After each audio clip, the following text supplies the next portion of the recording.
पुस्तकाचं नाव संत चैतन्य. लेखक रमेश पु. सप्रे. मनोगत. गौरसाकार प्रकाशनाचं हे 24वं पुस्तक तुमच्या हातात देताना अतीव आनंद होत आहे. सद्गुरू श्री ब्रह्मचैतन्य गोंदवलेकर महाराज यांना आपणा सर्वांच्या वतीनं गुरुपौर्णिमेनिमित्त अर्पण केलेली ही गुरुदक्षिणाच. या संबंधीची भावना अर्पणिकेत व्यक्त झाली आहे. आपल्यापैकी प्रत्येकाच्या जीवनातील सद्गुरूंचं स्थान हे स्वयंभू चैतन्याचं, स्वयंप्रकाशी सूर्याचं, तसंच जीवनपेशींच्या चेतन केंद्राचंच असतं. याचा प्रत्यक्ष अनुभव घेण्यासाठी गोव्यातील सुखद चैतन्योपासना केंद्राच्या स्वरूपात श्री महाराज अवतरले. तेथील उपासनेचा परिपाग म्हणजे हे छोटंसं सुबोध चरित्र संत चैतन्य.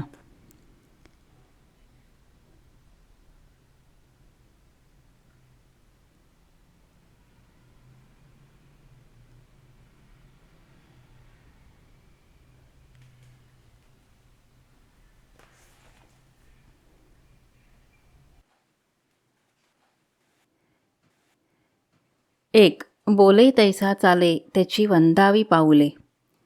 आपल्या देशात सर्व काळात आध्यात्मिक मार्गाने समाजाचा उद्धार करणारे महात्मे व सत्पुरुष निर्माण झाले आहेत. प्राचीन काळी ऋषीमुनी होते. नंतरच्या काळात साधू संत प्रत्येक जाती जमातीत होऊन गेले. आजही आपल्याला आत्मकल्याणाचा मार्ग दाखवणारे अनेक सत्पुरुष आहेतच. इथं एक प्रश्न उपस्थित होतो की साधू संत कुणाला म्हणायचे? तुकोबांचं उत्तर तर स्पष्ट आहे. जो रंजल्या गांजल्या म्हणजेच पीडित दुःखी लोकांना आपले म्हणून आपुलकीनं त्यांची सेवा करतो, त्यांना योग्य मार्ग दाखवतो, तो साधू. त्याचप्रमाणे निराधार निराश्रित जनांना आधार देतो आणि आपल्या नोकरसेवकावर पुत्रवत प्रेम करतो, तो नुसता साधू नाही तर साक्षात परमेश्वर असतो. समर्थ रामदास निराळ्या शब्दात सांगतात, करी वृत्ती जो संत तो संत जाणा. म्हणजे जो अखंड प्रसन्न चित्तवृत्ती आणि शांत स्वभावाचा असतो, एका दृष्टीनं स्थिर बुद्धी असलेला स्थितप्रज्ञ असतो, तो संत. आणखी एके ठिकाणी मनाचे श्लोकमध्ये समर्थ लिहितात, भये व्यापिले सर्व ब्रह्मांड आहे, भयातीत तो संत अनंत पाहे. जीवनातील सर्व अपेक्षित तसेच अकस्मात घडणाऱ्या प्रसंगातही जो निर्भय असतो, मृत्यूच्या भयापलीकडेही जो पोचलेला असतो, तो खरा संत होय. संतांचे आणखी एक वैशिष्ट्य म्हणजे त्यांची विचारसरणी, वाणी आणि राहणी यात एकसूत्रता असते. ते खरे सत्पुरुष असतात. बोले तैसा चाले त्याची वंदावी पाऊले, हे अशा सत्पुरुषांबद्दलच म्हटलं आहे. आपल्या भाग्यानं आपल्या आजूबाजूला अनेकानेक संत महात्मे होऊन गेलेत. ज्ञानेश्वरांच्या काळातले नामदेव, गोरा कुंभार, सेनानावी, सावतामाळी, चोखामेळा, संत जनाबाई, संत सखू असे अनेक संत पुरुषनी साध्वी स्त्रिया होऊन गेल्या. नंतरच्या काळात एकनाथ, तुकाराम, रामदास, मीराबाई, तुलसीदास, नरसी मेहता असे संत होऊन गेले. अलीकडे स्वामी समर्थ, शेगावचे श्री गजानन महाराज, शिर्डीचे साईबाबा, हुमणाबादचे श्री माणिक प्रभू अशी संत परंपरा चालू राहिली. याच ईश्वरनिष्ठ संतांच्या मांदियाळीत आपल्या तेजाने सर्वांना प्रभावित करणारं एक संत रत्न होऊन गेलं. पंढरपूरजवळील गोंदवले येथे जन्मून बहुजन समाजासाठी अखेरच्या श्वासापर्यंत कार्यरत राहिलेले पूज्य श्री गोंदवलेकर महाराज. त्यांच्याच प्रेरणेनं त्यांचं जीवन, शिकवण आणि त्यानुसार आजच्या काळात आपलं वर्तन यावर सहचिंतन करत राहूया. मनःशांती आणि आनंद यांचा अनुभव घेत राहूया.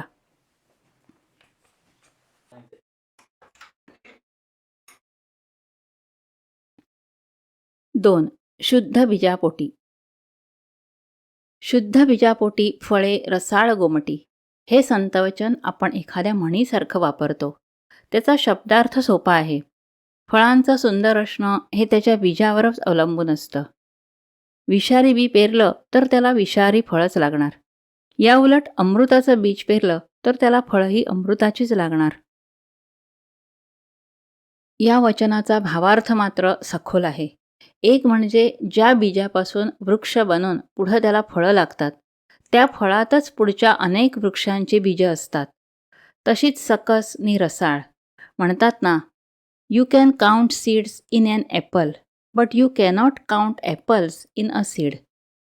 म्हणजे सफरचंद किंवा कोणत्याही फळातील बिया आपण मोजू शकतो, पण त्यातल्या प्रत्येक बीमध्ये किंवा बीपासून भावी काळात किती वृक्ष आणि किती फळं असणार आहेत, हे मात्र कोणीही, अगदी अत्याधुनिक संगणकसुद्धा सांगू शकणार नाही. एका आंब्याच्या कोईपासून जे आंब्याचं झाड निर्माण होईल, त्याला शेकडो, हजारो आंबे लागतील. खरे तर आयुष्यभर तो वृक्ष व नंतर त्याच्या अनेक बीजापासून झालेले वृक्ष यांच्या फळांची गणना कोण करणार? एवढंच नव्हे, तर काळाच्या ओघात बीजाचं सत्व, सामर्थ्यही बदलत जातं. काही बीजं रसरशीत भरीव बनतात, तर काही किडकी नि पोकळ बनतात. सहज एक प्रश्न मनात येतो. वाल्या कोळ्याची संतती नि पुढे उपासनेत रामनामाच्या कठोर तपश्चर्येने तो वाल्मिकी ऋषी बनल्यावर त्यांची संतती यात गुणात्मकरित्या काहीच बदल नसेल. उलट अर्थी हिरण्यकश्यपूच्या उग्र कठोर तपश्चर्येला प्रल्हादासारखे भक्ती शिरोमणी शोभावे असं फळ कसं आलं? याचं एक कारण मुलावरचे संस्कार आईकडूनही होत असतात, ज्याला गर्भसंस्कार म्हणतात. ते मुख्यतः बालक आईच्या गर्भाशयात वाढत असतानाच होतात. प्रल्हादाची माता कयाधू ही गर्भवती असताना बराच काळ नारदांच्या आश्रमात होती, जिथं नारायण नारायण असा अखंड नामघोष चालू असे. त्यामुळे बीज शुद्ध होत गेलं असेल. आपल्या शास्त्रात किंवा अध्यात्मात बीजशुद्धी नावाचा एक सिद्धांत सांगितला जातो. याचा अर्थ एका पिढीतलं शुद्ध बीज पुढे प्रत्येक पिढीत संस्कार, साधना यामुळे अधिकाधिक शुद्ध होत जातं. 8व्या पिढीत अशा शुद्ध होत आलेल्या बीजामुळे एक साधू सत्पुरुष जन्माला येतो. म्हणून अनेक संतांच्या चरित्राच्या पहिल्या अध्यायात मागील 8 पिढ्यांचा उल्लेख केलेला आढळतो. तिथं शुद्ध बीजापोटी फळे रसाळ गोमटी हेच वचन लागू पडतं. पूज्य गोंदवलेकर महाराजांच्या गुरुवर्य के.व्ही. उर्फ बाबा बेलसरे यांनी लिहिलेल्या अप्रतिम चरित्रात अशाच प्रकारचं वर्णन आहे. श्री महाराजांचे मूळ पुरुष रुद्रोपंत हे 7 पिढ्या आधीचे चारित्र्यवान असे साधक होते. शिवभक्ती नि विठ्ठलभक्ती या दोहोंचा मधुर संगम त्यांच्या चरित्रात दिसून येतो. पंढरीची वारी, एकादशीचं त्रिदिवसीय म्हणजे दशमी, एकादशी, द्वादशी असं व्रत त्यांनी निष्ठेनं सुरू ठेवलं होतं.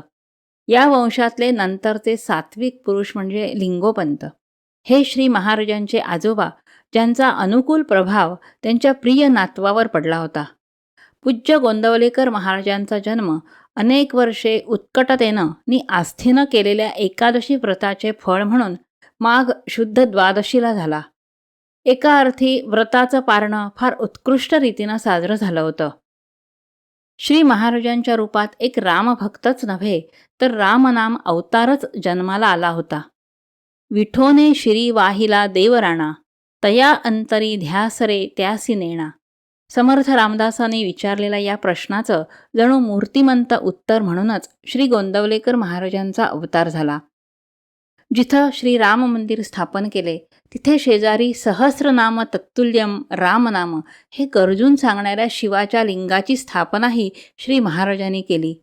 एका अर्थी शैव नि वैष्णव पंथाचा समन्वय असं विठ्ठल दैवत आणि शिवाचा अंशावतार नि रामनाम भक्त रामदास हनुमानच श्री महाराजांच्या रूपानं पुन्हा जन्माला आला होता. श्री महाराजांचे संपूर्ण चरित्र या सत्याचा प्रत्यय आणून देणारच होतं.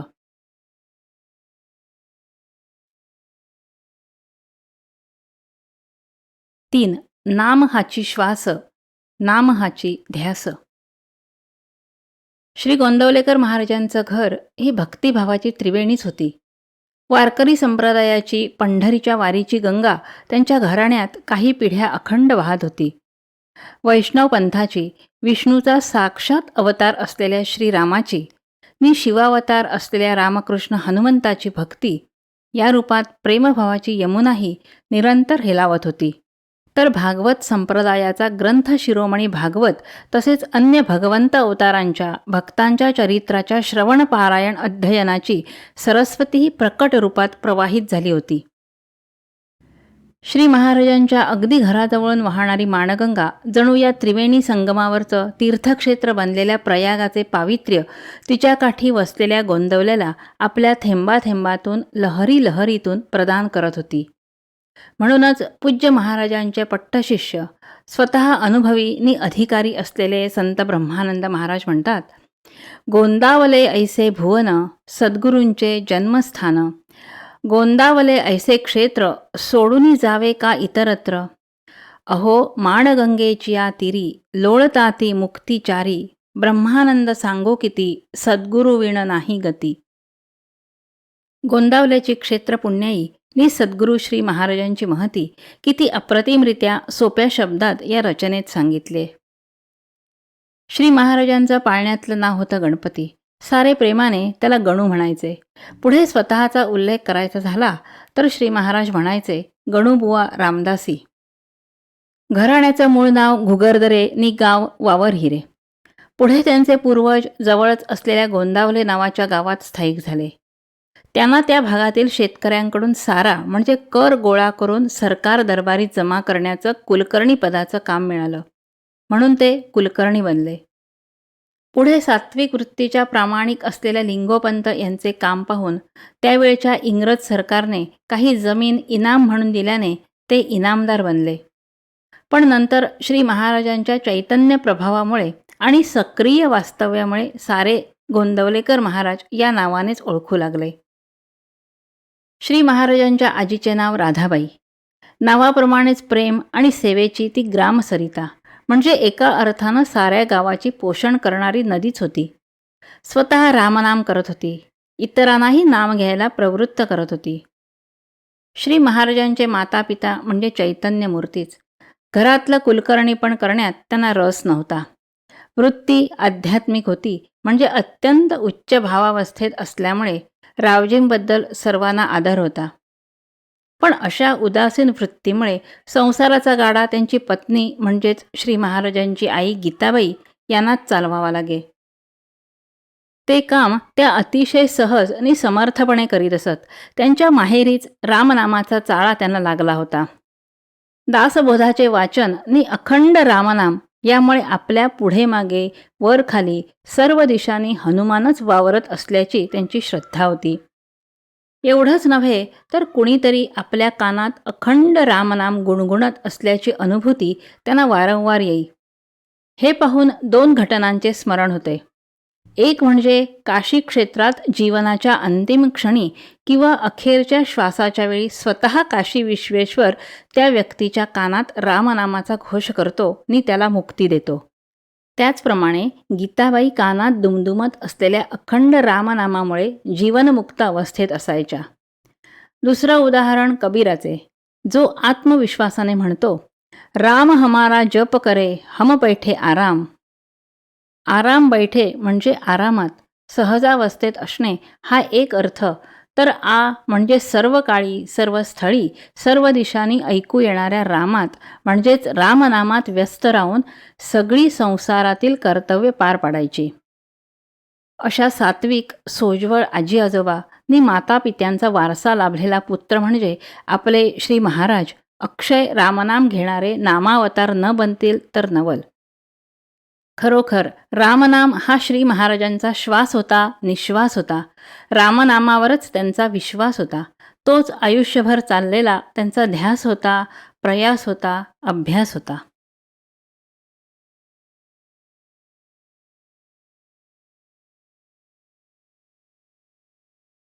चार, नमस्कार त्या ब्रह्मचैतन्य मूर्ती. भगवद्गीतेत आपल्या जन्माचं प्रयोजन सांगताना भगवंतांनी आणखी एक महत्त्वाची गोष्ट सांगितलेली आहे. परित्राणाय साधूनां विनाशाय च दुष्कृतां. हे भगवंताच्या अवताराचं कारण झालं. साधूंचं रक्षण आणि त्यासाठी दुष्टांचा संहार. पण पुढे असंही म्हटलंय, धर्मसंस्थापनार्थाय संभवामी युगे युगे. म्हणजे धर्माची संस्थापना करण्यासाठी युगायुगात मी अनेक अवतार घेतो. अनेक देवदेवतांचे विविध अवतार पुराण ग्रंथात वर्णन केलेले असतात. साधू संत हे सुद्धा समाजातील भेदाभेद, भ्रष्टाचार, अन्याय याविरुद्ध समाज जागृती, समाज संघटन, समाजसेवा करण्याचंच कार्य करत असतात. यालाच धर्मसंस्थापना म्हणतात. पूज्य श्री गोंदवलेकर महाराजांनी 1913 साली देह ठेवला. त्यांच्या महासमाधी वर्षाची शताब्दीही भव्य प्रकारे झाली. आपल्या देहानं अनेक वर्ष कार्यरत असलेले, आपण प्रत्यक्ष सेवा करत असलेले सत्पुरुष महात्मे जेव्हा काळाच्या पडद्याआड जातात, तेव्हा त्यांच्या जवळच्या भक्तांना हताश, निराधार झाल्यासारखं वाटतं. अशावेळी त्यांच्या लीला, प्रसंगावर आधारित त्यांच्या रूपांचं, गुणांचं वर्णन करणारं त्यांचं चरित्र लोकांना मोठा आधार देतं.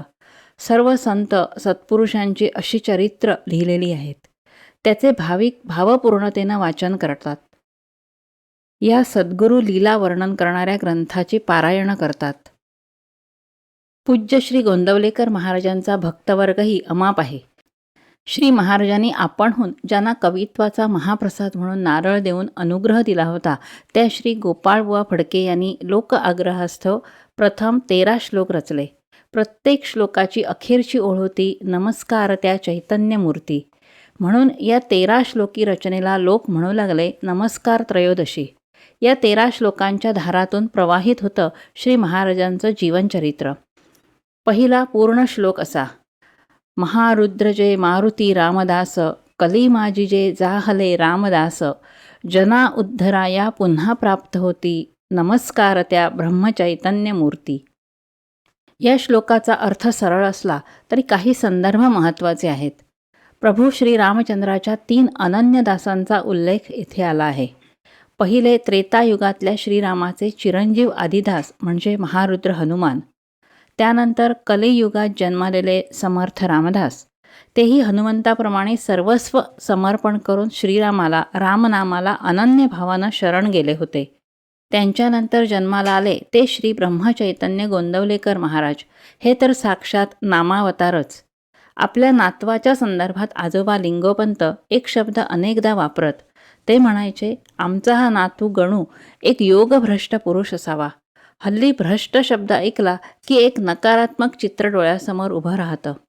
योगभ्रष्ट म्हणजे ज्याने सुरू केलेली योग साधना अगदी पूर्णत्वाला पोचायला आली असताना ज्याचा मृत्यू येतो, तो जीव ती साधना पूर्ण करून सायुज्य मुक्ती म्हणजे पूर्ण मुक्ती मिळवण्यासाठी पुढचा जन्म घेतो. पूर्वजन्माचे सात्विक संस्कार घेऊन तो या जन्माला येतो. जीवनमुक्त झाल्यावरही संत प्रकृतीनुसार लोकांच्या उद्धारासाठी जगत राहतो. आपुले मरण पाहिले म्या डोळा म्हणणारे तुकाराम म्हणतात, तुका म्हणे आता उरलो उपकारा पुरता. अशा जीवनात निरपेक्ष भावनेनं केलेल्या कर्मांचा म्हणजे पाप पुण्य यांचा लवलेशही उरत नाही. म्हणूनच म्हटलंय, जना उद्धराया पुन्हा प्राप्त होती. गीतेत या लोकोद्धारासंदर्भात भगवंतानं केलेले 3 उल्लेख साधू संतांनाही लागू पडतात. 6व्या अध्यायात ध्यानयोगाचा विषय चालू असताना भगवंत स्पष्टपणे अर्जुनाला सांगतात, उद्धरेत आत्मन आत्मानम, म्हणजे ज्यानं त्यानं आपला उद्धार आपण स्वतःच केला पाहिजे. असं आत्मोद्धाराचं तत्त्व सांगितल्यावर 12व्या भक्तियोगाच्या अध्यायात जे भक्त अखंड नाम आणि अनुसंधानानं भगवंताला अखंड जोडलेले असतात, तेषाम अहम समुद्धरता, म्हणजे त्या भक्तांचा उद्धार मी स्वतः करतो. 18व्या कळसाध्यायात भगवंत आज्ञा आणि आश्वासन दोन्हीही देतात. सर्व धर्मान परित्यज्य माम एक शरणम व्रज, सोड सर्व कर्म नि मला अनन्य शरण ये. मी तुझा पाप, दुःख, क्लेश या सगळ्यातून उद्धार करतो, तुला मोक्ष देतो. सद्गुरूबद्दलही असंच म्हणता येणार नाही का? सद्गुरू साक्षात अवतार असतात परब्रह्माचे.